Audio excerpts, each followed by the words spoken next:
জি, জি, জি, এটা সত্যি। শরীরের মধ্যে কিছুদিন আপনার দুর্বল লাগে, আবার কিছুদিন এত স্ট্রং ফিল হয় যে আপনি বাসার সব কাজ একাই করে ফেলতে পারবেন।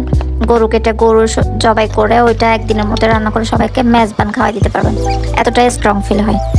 আর অন্যথায় মাঝে মধ্যে দেখবেন যে আপনি এতটা দুর্বল ফিল করতেছেন যে আপনি এক গ্লাস পানি সহ পুরাই খেতে ইচ্ছা করে না। তো আসসালামু আলাইকুম ভিউয়ার্স, আপনারা কেমন আছেন? আশা করি সবাই ভালো আছেন।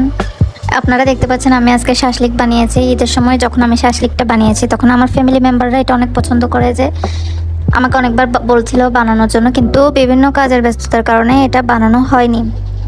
তো আজকে ভাবলাম বানিয়েই ফেলি, যেহেতু ওরা বারবার আবদার করছে। তো এখানে আমি একটু ইউনিক পদ্ধতিতে শাসলিকটা বানিয়েছি। আপনারাও এভাবে চাইলে বানাতে পারেন, এটা যার যার ব্যক্তিগত ব্যাপার। তো এভাবে খেতে আজকে শাসলিকটা অনেক দারুণ হয়েছে। বাচ্চাদের জন্য বিকালে তেলে ভাজা পোড়া খাবারটা বেশি প্রয়োজন ওদের গ্রোথের জন্য। এভাবে আপনারাও বানিয়ে কয়েকদিনের জন্য ফ্রোজেন করে রেখে দিতে পারবেন। আমি এগুলো সবগুলো করি নাই, এখানের মধ্যে অর্ধেক করছি আর অর্ধেক ফ্রোজেন করে ফ্রিজে রেখে দিব। এটা বিকালের নাস্তা হিসাবে বেস্ট একটা আইডিয়া।